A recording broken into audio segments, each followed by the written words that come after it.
Cette année 2020 aura été certainement l'année de tous les superlatifs, et notamment une année ultra numérique, du fait d'une pandémie mondiale qui aura joué un rôle d'accélérateur dans de nombreuses transformations.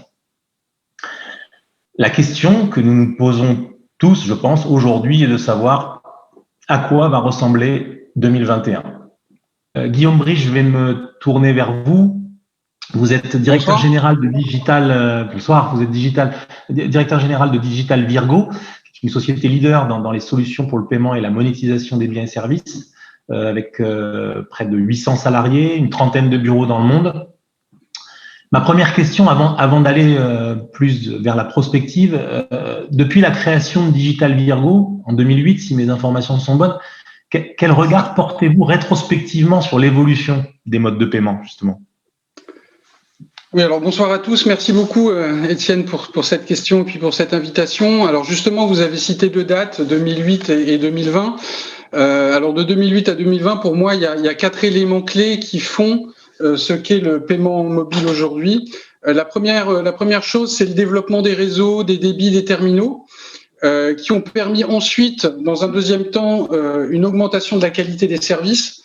Alors, il y a eu un grand nombre de services premium qui se sont développés dans la vidéo, dans la musique, dans le jeu.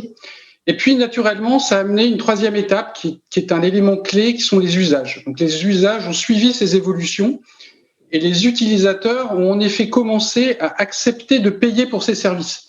C'est quelque chose d'extrêmement important puisqu'on venait précédemment d'un écosystème du web qui, lui, était fondé sur une logique de gratuité. Et donc, enfin, aujourd'hui, ces usages liés au paiement mobile donnent de nouvelles opportunités de croissance à des marchands, à des marques plus traditionnelles qui peuvent désormais basculer dans le numérique. Et cette digitalisation du paiement doit, je pense, intégrer 3 caractéristiques essentielles. Donc, bien évidemment, en un, la sécurité. Ensuite, la notion d'universalité et de simplicité. Donc, au regard de ces 3 points, effectivement, quoi de mieux que le mobile pour payer et même, je dirais, de la carte SIM dans le modèle de Digital Virgo qui consiste à connecter les marchands aux opérateurs télécoms pour payer. Parce que la carte SIM, c'est universel. Aujourd'hui, il y a plus de 8 milliards de cartes SIM, plus de cartes SIM finalement que d'êtres humains dans le monde. C'est sécurisé, c'est simple. Donc, si on se place à un niveau mondial, c'est réellement une solution finalement incontournable dans les pays émergents qui sont faiblement bancarisés. C'est aussi le moyen le plus rapide, le plus simple et le plus sécurisé pour payer aujourd'hui mes services digitaux, donc directement sur ma facture télécom, puisque le mobile est devenu finalement bien plus qu'un moyen de communication. C'est aujourd'hui ma console de jeu, mon livre, mon journal le matin. Et il remplace de plus en plus la carte bancaire et même la monnaie pour payer le bus, le parking. Et demain, ce sera encore plus le cas dans les biens et les services physiques. Merci pour cette rétrospective, effectivement, des grands changements des 10 dernières années, finalement, sur ce secteur. Beaucoup plus proche de nous, avec cette crise du Covid-19, quelles sont les tendances nouvelles, en fait, que vous pouvez observer dans ce secteur ? Alors, chez Digital Virgo, ça s'est traduit par certaines situations que je qualifierais de paradoxales. C'est-à-dire que dans un certain domaine, enfin globalement, on a noté une croissance du nombre de transactions. On a enregistré un peu plus de 6 milliards de transactions en 2020 chez Digital Virgo. Et dans le même temps, on a constaté aussi une baisse spécifiquement sur la mobilité urbaine en raison des multiples confinements successifs. Mais bon, je ne vais pas être original en vous disant que la crise actuelle, et ça rejoint ce qu'a dit Duncan, a accéléré globalement les évolutions qui étaient déjà en cours. Tout d'abord, une accélération du temps de connexion au quotidien. Donc encore aujourd'hui, donc tout le monde est de plus en plus connecté en permanence. Et on évoquait précédemment la 5G, ça va encore accentuer ce mouvement de connexion permanente. La deuxième évolution que je mentionnerai, c'est l'accélération de la transformation des usages. Finalement, cette crise, elle a boosté la confiance dans le paiement mobile. Le cash est presque devenu un risque et le paiement mobile une forme de solution. La vérité, c'est que le mobile offre un niveau de sécurisation beaucoup plus élevé que les ordinateurs ou même que les cartes de crédit. Je pourrais vous parler d'identification biométrique par la photo, je pourrais vous parler d'authentification par l'empreinte, je pourrais aussi vous parler à un niveau plus réglementaire de la DSP2, la nouvelle directive européenne qui encadre le micro-paiement. Mais finalement, que l'on parle d'aspects réglementaires ou que l'on parle d'innovation dans le paiement mobile, on répond in fine à un besoin du consommateur, un besoin que je qualifierais d'instantanéité, qui m'apparaît être un élément extrêmement important, mais aussi un besoin de simplicité qui passe par la dématérialisation, qui finalement est permis par toutes ces évolutions technologiques. Bien, merci. Alors justement, vous avez parlé de la 5G. La 5G, c'est une technologie qui commence à être déployée depuis quelques mois en France. Oui. Vous êtes un partenaire Digital Virgo privilégié des opérateurs télécoms, bien entendu. Qu'est-ce que ça va changer concrètement pour vous à terme, pour votre activité et quelles sont finalement les innovations peut-être à venir pour Digital Virgo autour de cette nouvelle technologie? Oui, alors tout ça, comme je le disais, s'inscrit finalement dans une forme de continuité. La 5G, ça succède à la 4G, à la 3G, à la 2G. Donc c'est une forme de continuité de ce qu'on vient d'évoquer. La technologie, le développement des réseaux ont permis le développement de nouveaux services et ça va se poursuivre. Laure en parlait précédemment. Donc la 5G et le cloud vont être quelque part des accélérateurs. Avec la 5G, par exemple, le client évoluera dans un environnement qui sera de plus en plus logué. Donc forcément, le fait qu'il soit de plus en plus logué, ça va générer des parcours et des parcours de paiement aussi de plus en plus simples, de plus en plus sécurisés.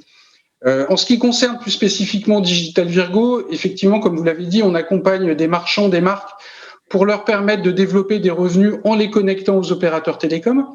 Donc, alors ces marchands aujourd'hui, ce sont des acteurs du cloud gaming. C'est aussi des acteurs de la cloud TV. Vous avez peut-être vu que récemment, il y a un communiqué de presse qui est sorti, qui annonçait l'accompagnement que nous allions faire de Molotov partout en Afrique, donc qui est un acteur de la cloud TV. Mais également, on accompagne des acteurs de la mobilité urbaine, j'en parlais précédemment, que ce soit les villes de Milan, les villes de Rome, ou des applications comme Skycash en Pologne qui permettent de régler son parking et son ticket de bus directement sur sa facture opérateur. Demain, ce seront en réalité tous les marchands de biens physiques qui seront connectés, notamment grâce aux évolutions réglementaires et technologiques que j'évoquais précédemment.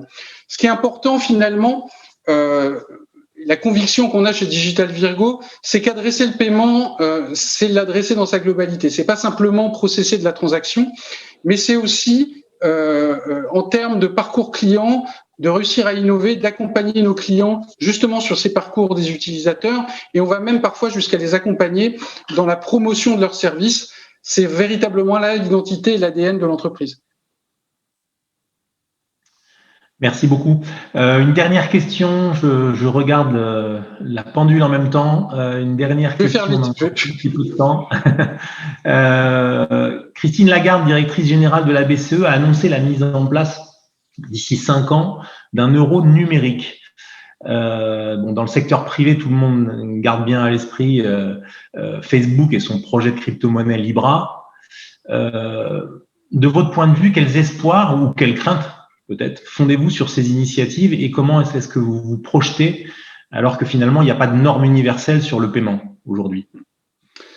Alors là-dessus, effectivement, on lit énormément de choses. Il y a des innovations dans tous les sens. Je pense que l'important, c'est de rester humble par rapport à tout ça. Ce qui est sûr, c'est qu'aujourd'hui, comme je l'ai dit, dans chaque téléphone, il y a une carte SIM. Il y a plus de 8 milliards de terminaux aujourd'hui. Et quoi de mieux aujourd'hui pour gérer du paiement? Si je reviens sur les 3 éléments clés, le téléphone, la carte SIM, c'est universel, c'est sécurisé. Aujourd'hui, le client, la notion de confiance est importante. Il a confiance en son opérateur qui est un acteur éminemment local. C'est aussi très simple et très fluide. Encore une fois, quoi de mieux que le mobile pour proposer des parcours clients, ce qu'on appelle sans friction ou vraiment efficaces. Le problème de tout ça, c'est la fragmentation finalement, la fragmentation de ces opérateurs, puisque dans chaque pays, il y en a 2, 3 ou 4. Et justement, nous, Digital Virgo, on est là pour transformer cette complexité en simplicité, c'est-à-dire agréger aujourd'hui un peu plus de 120 opérateurs dans le monde pour permettre aux marchands, à travers une API ou à travers une connexion unique, d'accéder à l'ensemble de ces opérateurs de facturation pour en faire une offre globale. Donc bien sûr, il va y avoir de nombreuses initiatives, vous en avez cité quelques-unes, notamment dans les crypto-monnaies, qui vont devoir répondre ensuite à d'autres questions, comme par exemple celle de la souveraineté, à commencer par celle des données. Mais c'est un débat un peu long, effectivement, on va être un peu pris par le temps, ça va être compliqué. Donc, en tout cas, nous, notre conviction est que le paiement sera local, sera dématérialisé et sera mobile. Et c'est vraiment les 3 points qui nous semblent importants aujourd'hui sur lesquels on travaille pour développer l'entreprise. Merci beaucoup, Guillaume, pour avoir partagé cette vision et on souhaite une belle réussite et un beau développement à Digital Virgo. Merci beaucoup, Étienne.